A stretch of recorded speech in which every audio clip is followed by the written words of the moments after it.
In the wilds of Alaska, among the towering spruces and sprawling tundra, Timothy Treadwell found his purpose. For 13 summers, he lived alongside the majestic grizzly bears of Katmai National Park, believing himself a protector, a guardian of these powerful creatures. To the outside world, his relationship with nature was as captivating as it was perplexing. Timothy wasn't a scientist, he was something else entirely, a man so driven by passion that it bordered on obsession. With his tousled blonde hair, infectious energy, and childlike enthusiasm, Timothy captured the imaginations of many. He called himself the Kind Warrior, dedicating his life to raising awareness about the plight of grizzly bears through vivid storytelling, captivating handheld footage, and fervent appearances at schools and environmental events.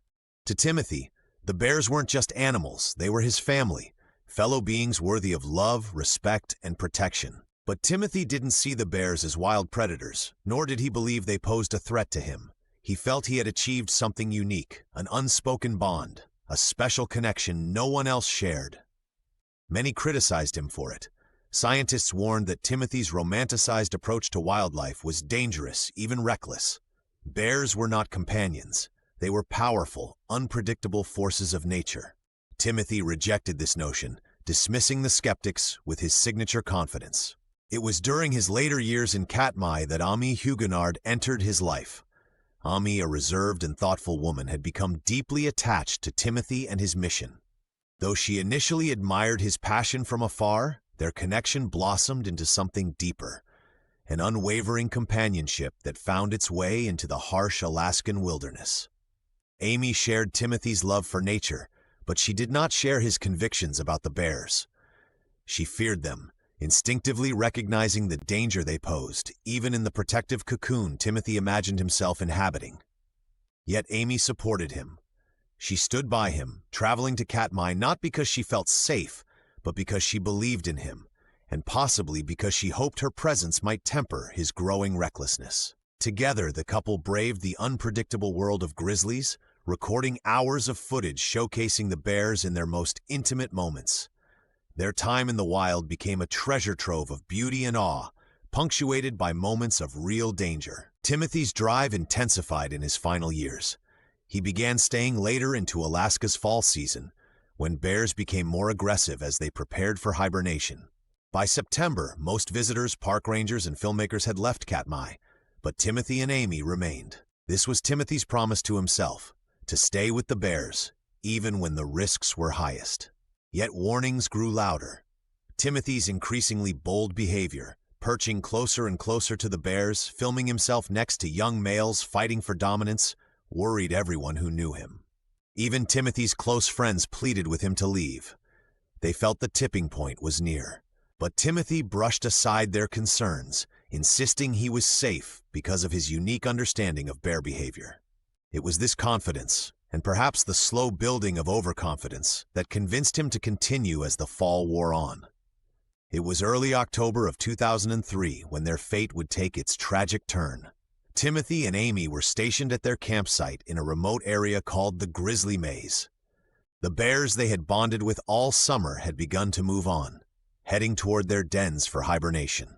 But newer, unfamiliar bears, hungry, aggressive ones less attuned to Timothy's presence, began frequenting the area. That week, the relationship between nature and man grew no longer beautiful or poetic. It became precarious, teetering on the brink of disaster. On the evening of October 5th, neighbors in nearby camps heard unsettling sounds. It was the unmistakable growl of a bear, followed by screams, human screams. In the flickering shadows, something had gone horribly wrong. A bear had charged into Timothy's campsite, ravaging the small area that had served as their home. Timothy, caught off guard, fought to protect both himself and Amy, but the bear's strength was unstoppable. Amy attempted to flee, but the attack was swift, relentless, and devastating. It was unclear how long the chaos lasted. When the next party arrived at the camp, they found grisly evidence of the tragedy. Timothy and Amy were gone, victims of the nature Timothy had dedicated his life to protecting. The bear itself was found nearby, and park authorities had no choice but to euthanize it. It was an act that sparked outrage from wildlife advocates, who believed the bear could not be blamed for following its instincts. For days, the incident haunted those close to Timothy and Amy, raising questions far deeper than the howl of the wind or rustle of leaves. What drove Timothy? Was his mission one of noble protection, or was it recklessly naive? And was Amy's tragic death the consequence of her loyalty to Timothy's idealistic vision, or was it simply the cruel randomness of fate? Timothy Treadwell's story, as captured in the award-winning documentary Grizzly, raises questions about the boundary between man and nature. He loved the wild so much that he believed he could bridge the gap between species, creating understanding where there was only fear. Some see Timothy's choice to live among bears as folly, rooted in arrogance. Others see him as a passionate martyr, a man who gave everything for what he loved. Timothy's legacy remains unforgettable, but also tangled. He left behind hours of footage that exposed the bear's world in ways never before seen. People still watch his videos to glimpse the power and majesty of Alaska's grizzlies. But his death serves as a stark reminder of nature's might, a force that cannot be tamed, only respected. Perhaps Timothy's life is best described not as a success or failure, but as a complex, tragic poem, one written in the language of wind, rivers, growls, and human dreams. And then there's Amy, whose life became intertwined with Timothy's dream. She could have stayed behind, but she didn't.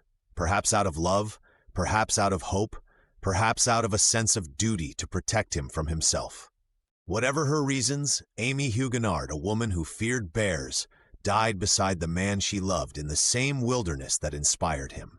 In the end, Timothy Treadwell's legacy remains unforgettable, but also tangled. He left behind hours of footage that exposed the bear's world in ways never before seen. People still watch his videos to glimpse the power and majesty of Alaska's grizzlies. But his death serves as a stark reminder of nature's might, a force that cannot be tamed, only respected. Perhaps Timothy's life is best described not as a success or failure, but as a complex, tragic poem, one written in the language of wind, rivers, growls, and human dreams.